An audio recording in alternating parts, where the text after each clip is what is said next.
Heads up! Mike Walsh called from the top of Wrigley Field's bleacher seats. His cousin Kate Hopkins stood at the bottom, near the first row.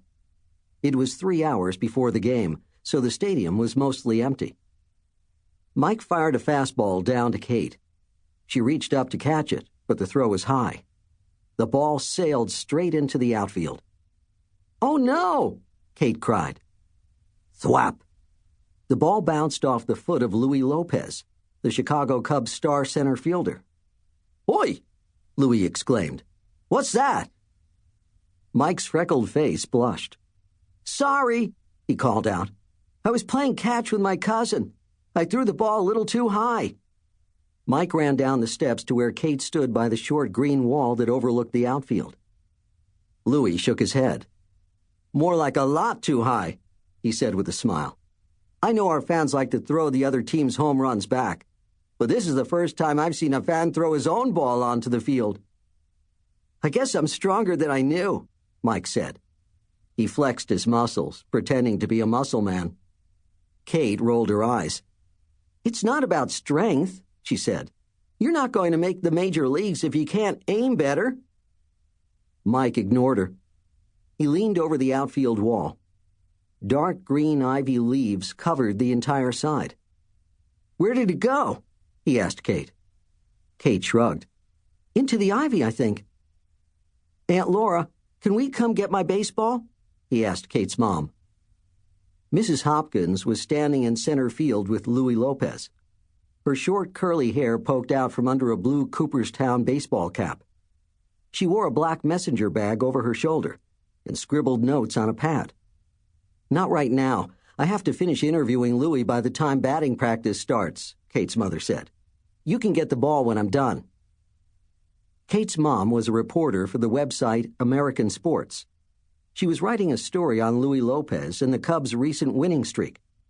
Mike, Kate, and Mrs. Hopkins had taken a train to Chicago from Cooperstown, New York, the day before. Mike and Kate lived down the street from each other in Cooperstown, near the Baseball Hall of Fame. They went to games with Kate's mom whenever they could. "Cool," Mike said. "Hey, Kate, did you notice the scoreboard yet?"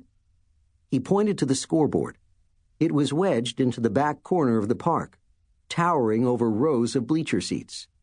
"It's huge," Mike said.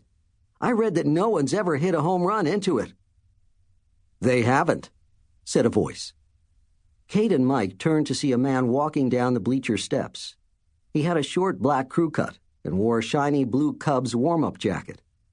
"I'm Paul Thomas, media director for the Cubs. Your mom wanted me to say hello," he said. "Mike's right. No home run has hit the scoreboard yet, but we get plenty of balls that disappear into the ivy down there." "It's kind of weird that a baseball park has ivy growing all over the outfield wall," Kate said. "Doesn't it mess up the players?" "Our players love the ivy. Wrigley Field just wouldn't be the same without it," Mr. Thomas said. P.K. Wrigley had the ivy planted and the scoreboard built in 1937. His family owned the Chicago Cubs. They also owned a big chewing gum company. That's why Wrigley Field has the same name as the gum. "Then why don't home runs stick to the scoreboard?" Mike asked. He winked at Kate. "Get it? Gum? Stick?" "Ouch, that's bad," Mr. Thomas said. "You'll have to let me chew on that for a while." Kate groaned. "Okay, enough." Mr. Thomas held up his hands in surrender. "Your mother's almost done with her Louis Lopez interview. I'll take you to the field." Kate and Mike followed Mr. Thomas down some stairs to a hallway under the bleachers. The gates had opened, and fans were starting to come in. They passed a food cart and turned into a long, narrow room filled with shovels, grass seed, and chalk. "What's this room for?" Kate asked. "It's the groundskeeper's room," Mr. Thomas said. "Maybe you'll meet Mr. Lee later." On the other side of the room, Mr. Thomas led them through a door onto the grassy outfield. "Wow, Kate, look at this!" Mike cried. Wrigley Field spread out before them like a ballpark from a postcard. 2 green ribbons of seats wrapped around the field, from first base to third. The famous ivy-covered outfield wall rose up just behind where they stood. Beyond the wall were the bleacher seats. The giant green and white scoreboard rose from the pyramid of bleachers. Here and there, workers were setting up for the day's game. Louis Lopez waved them over. "I know you can use some work on throwing, but are you any good at hitting?" he asked Mike. "You bet I am," Mike said, nodding.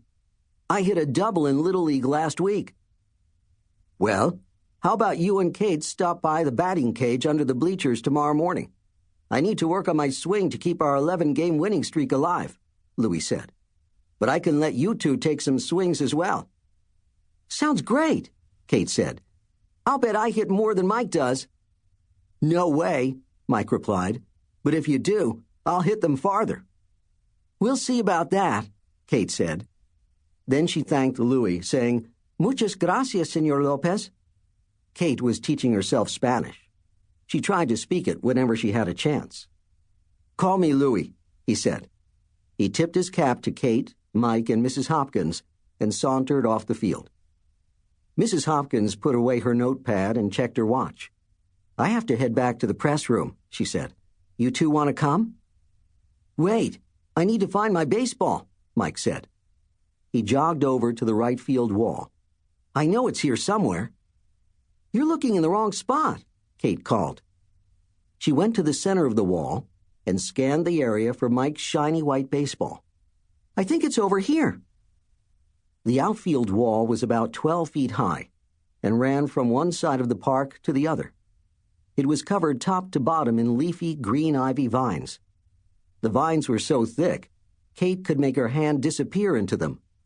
She pushed the ivy near the ground aside with her sneaker. No baseball. Kate moved a few feet over. Again, she nudged the ivy back with her foot. This time, her toe hit something that moved. She leaned down. It was Mike's baseball.